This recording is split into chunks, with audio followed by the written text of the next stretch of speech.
నమస్తే, welcome to doctor Rao's dental YouTube ఛానల్కి స్వాగతం, సుస్వాగతం. ఓ నాగేశ్వరరావు గారు చేస్తున్న కార్యక్రమంలో మీరు కూడా పాల్గొంటున్నారు. ఈ కార్యక్రమంలో ముఖ్య ఉద్దేశం ఏంటి, మీ అభిప్రాయాన్ని ఏంటో తెలియజేయండి. ఈరోజు world no tobacco day press మీటింగ్కి రావాలి అని డాక్టర్ నాగేశ్వరరావు గారు నన్ను పిలిచినప్పుడు నేను ఈ మధ్య నుండి గవర్నమెంట్ ఆఫ్ ఆంధ్రప్రదేశ్ నుంచి రిటైర్డ్ డైరెక్టర్గా అయ్యాను. ప్రతి సంవత్సరం గత 12 ఏళ్ళుగా ఈ వరల్డ్ నో టొబాకో డేలో కంబైన్డ్గా ఉన్నప్పుడు స్టేట్స్ తర్వాత బైఫర్కేషన్ అయిన తర్వాత కూడా ప్రతి సంవత్సరం ఇక్కడి నుంచి కూడా వెళ్ళి విజయవాడలో ఈ వరల్డ్ నో టొబాకో డేని అక్కడ కూడా నిర్వర్తించడం జరిగింది. ఆ రోజు నుంచి ఈ రోజు వరకు డాక్టర్ నాగేశ్వరరావు గారు పరిచయం అయితేనేవి మీ ఇద్దరం కొలీగ్స్గా పటాన్చెరు అనే హాస్పిటల్లో 90s పనిచేశాము. ఎప్పుడు కూడా ఆ సేవా నిరతి, ప్రజలకి ఒక మంచి పని చేయాలి, దానివల్ల వాళ్ళందరూ ఈ రకంగా ఈ వ్యాధి నుంచి, పొగాకు బారి నుంచి బయటపడతారనే తపన ఆయనకి ఎన్నోసార్లు ఉందని అందరు వ్యక్తులు చెప్పారు. కానీ కొన్ని విషయాలు ఒక్క మనిషి డాక్టర్ నాగేశ్వరరావు గారు ఒక్కరే ఈ పని పూలుకుని దీనికి కావాల్సిన అవేర్నెస్ కానీ ఇవన్నీ రావాలంటే కాదండి. అందరూ చెప్పినట్టు ప్రతి ఒక్కరూ ఈ పని తనదే అంటూ వేసుకోవాలి. ముఖ్యంగా ప్రతి ఒక్కరు కూడా అందరూ కూడా ఎందుకు అసలు ఈ పొగాకు తాగాలి అని ఇందాక చెప్పారు. డాక్టర్ సుబ్బారావు గారు చెప్తున్నారు అవేర్నెస్, యాక్సెప్టెన్స్ అండ్ యాక్షన్ అని 3 A's అనేది మాకు ఇంపార్టెంట్. దీనికోసమని గవర్నమెంట్ ఆఫ్ ఇండియా కానీ national tobacco control program NTCP అనే ప్రోగ్రాము ఒకటి, one of the most important program కింద నాన్ కమ్యూనికబుల్ డిసీజెస్. ఇప్పుడు మీ అందరికీ తెలిసిన విషయం, ప్రతి ఒక్కళ్ళు కూడా జీవనశైలి విధానంగా వచ్చే hypertension, diabetes, all these things, దీనివల్ల వచ్చే దాని గురించి NCD has become highest priority than communicable diseases. ఎక్కడ చూసినా విదేశాలు చూడండి, మన దేశం చూడండి, మన జీవన శైలి వల్లే వస్తుంది. ఇందాక డాక్టర్ గారు అన్నట్టు నారాయణ ప్రసాదరావు గారు చెప్తున్నారు, ఇంతకుముందు పూర్వకాలంలో గుండెపోటు అంటే ఏదో పెద్దవాళ్ళకు వచ్చేదన్నారు. మేము మా అనుభవంలో మేము హాస్పిటల్లో పనిచేసినప్పుడు చాలా యంగెస్ట్ పర్సన్స్ రైడ్ మీద వెళ్తూ హాస్పిటల్కి వచ్చి సడన్గా కొలాప్స్ అయిపోయారు. ఏమన్నా అంటే స్ట్రెస్ మేడం, స్ట్రెస్. దానికి అర్థం ఏంటి? స్ట్రెస్ అనే దానికి ఎక్కడ దానికి ఒక లిమిట్. ఆ స్ట్రెస్ పోవాలని చెప్పి దాన్ని కొంచెం సేపు సుబ్బారావు గారు చెప్పినప్పుడు తాగ్గానే ఆహ్లాదాన్ని కలిగిస్తుందని మొదట్లో అలాగా అలవాటైన ఈ సిగరెట్ స్మోకింగ్ రాను మరి దానికి మనం బానిసలు అయ్యేటట్టుగా చేస్తుంది.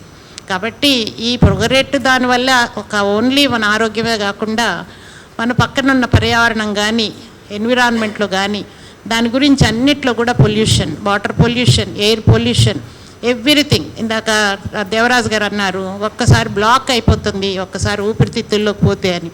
ఈ రకంగా ఇన్ని అనర్థాలున్నా మరి ఇంకా ఎందుకు దాన్ని ప్రొడక్షన్నే ఆపేయాలి అనేది ఒకటి. దానికి కొన్ని సంవత్సరాలుగా కొంతమంది ఎంతోమంది పోరాడుతున్నా అది మాత్రం కావటం లేదు. ప్రొడక్షన్ దగ్గరికి వెళ్ళినప్పుడు 2014లో when I was a state nodal officer, we have conducted a good programme with farmers. రైతులతో మాట్లాడటానికని వెళ్ళినప్పుడు వాళ్ళు అడిగింది ఒకటే ఒక క్వశ్చన్, ఆల్టర్నేటివ్ క్రాప్ ఉంటే చెప్పండి మేడం. మమ్మల్ని పొగాకు పండించొద్దు అంటున్నారు, మేము పండించాం, మరి మేము ఇంకో రకంగా బతకాలి కదా, మాకు ఆల్టర్నేటివ్ క్రాపింగ్ కానీ ఏదన్నా ఉంటే చెప్పండి, ఈ పొగాకు మానేస్తాం. తర్వాత పొగాకు పండించడానికి ఎంత ఈజీ అనేది వాళ్ళు చాలా మంచి అవగాహన చేశారు. ఆ రోజుల్లో secretary from the government of India Deshraj గారు అని ఆయన వచ్చి ఆ ప్రోగ్రాం కండక్ట్ చేశారు. కాబట్టి ఈ రకమైన పర్యావరణాన్ని కానీ అన్నిటినీ కూడా కలుషితం చేయటం, ప్రొడక్షన్ దగ్గర నుంచి దాని డిస్ట్రిబ్యూషన్ దగ్గర నుంచి పీల్చే వాళ్ళ దగ్గర నుంచి ప్యాసివ్ స్మోకర్స్, యాంటీ స్మోకర్స్ ఇంతమంది ఉన్నారు. ఇవన్నీ ఒక రకంగా అయితే వచ్చిన వాళ్ళని రాకుండా, దానికి ముందు బానిస అవ్వకుండా, దానికి అలవాటు కాకుండా చూడడానికి ఈ షుడ్ రియల్లీ మీ అందరినీ మేము కోరుకునేది అవేర్నెస్ జనరేట్ చేయమని. తర్వాత వచ్చిన తర్వాత ఇప్పుడు సార్ అన్నట్టు కోవిడ్ బారిన వచ్చిన తర్వాత చాలామందికి అవగాహన ఎక్కువయ్యి మానేద్దాం అనుకుంటే what sort of help we are extending? The government of India is itself as giving so many this thing, quit line, national quit line, state quit line, రకరకాలు ఉన్నాయి. దానికి సంబంధించి ఈ మధ్య రీసెంట్గా నికోటిన్ ప్యాచెస్ అనేవి కూడా మీ అందరికీ తెలిసే ఉంటాయి, అవి కూడా అవైలబిలిటీకి వచ్చాయండి. సిగరెట్ మానాలనుకున్న వాడికి కూడా అంటే ఎంతో సహకారం చేస్తూ ప్రతి చోట కౌన్సిలర్స్ ఇందాక చెప్పారు, డెంటల్ కాలేజెస్లో ప్రతి డెంటల్ కాలేజీలో కూడా ఒక కౌన్సిలర్ని పెట్టి అతను ప్రతి వచ్చిన వ్యక్తికి దీనికి వచ్చే బాధలు అవన్నీ చెప్పడానికి అని, ఇలాంటి ఎన్నెన్నో మంచి అవకాశాలు, మంచి సదుపాయాలు గవర్నమెంట్ హాస్పిటల్స్లో, dental colleges, along with social preventive medicine, SPM డిపార్ట్మెంట్లో అసిస్టెంట్ ప్రొఫెసర్స్ వాళ్ళ సహకారంతో కూడా చాలా ప్రోగ్రామ్స్ చేశాము. ఇది కాకుండా one more programme what the government of India is doing is the NTPC, national tobacco control programme, along with ఆర్కేఎస్కి. ఎక్కడ మనం మొదటలో తాగడానికి అలవాటు పడుతున్న వాళ్ళు, ముఖ్యంగా గ్యాట్స్ యూత్ టొబాకో సర్వేలో 15 to 16, లెస్ దాన్ 15 years, అది కూడా ఎవరు చదువు రాని వాళ్ళల్లో ఎక్కువ మంది పొగాకు, బీడీ దానికి మొదట్లో అలవాటు పడుతున్నారు.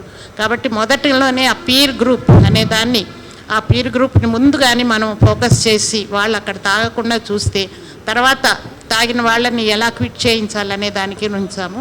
కాబట్టి ఈ రకమైన ప్రోగ్రామ్, ఆర్కేఎస్కే ప్రోగ్రామ్, ఆర్బిఎస్కే అని చాలా programs government of India along with the national tobacco control program చేస్తున్నాయి. వాటన్నిటి గురించి కూడా మా పాత్రికేయులందరికీ కూడా వాళ్ళందరూ ఈ విశదంగా ఒకసారి దాన్ని చర్చించి ఎలాగ interlinked with the other programs అనేది ఒక దాని గురించి మాట్లాడుతూ ఇవన్నీ కూడా అందరికీ తెలిసేటట్లు చేసి, డెఫినెట్గా ఈ వరల్డ్ నో టొబాకో డే చేసిన దాని యొక్క ముఖ్య ఉద్దేశాన్ని ప్రతి ఒక్కరికి అందజేసి, ఎన్నో కొన్ని రోజుల తర్వాత, ఇంకా కొన్ని సంవత్సరాలు అయిన తర్వాత మేమందరం అప్పటికి ఇప్పటికే రిటైర్డ్ అయ్యాము, ఇంకా ముసలివాళ్ళం కూడా అయిపోతాం.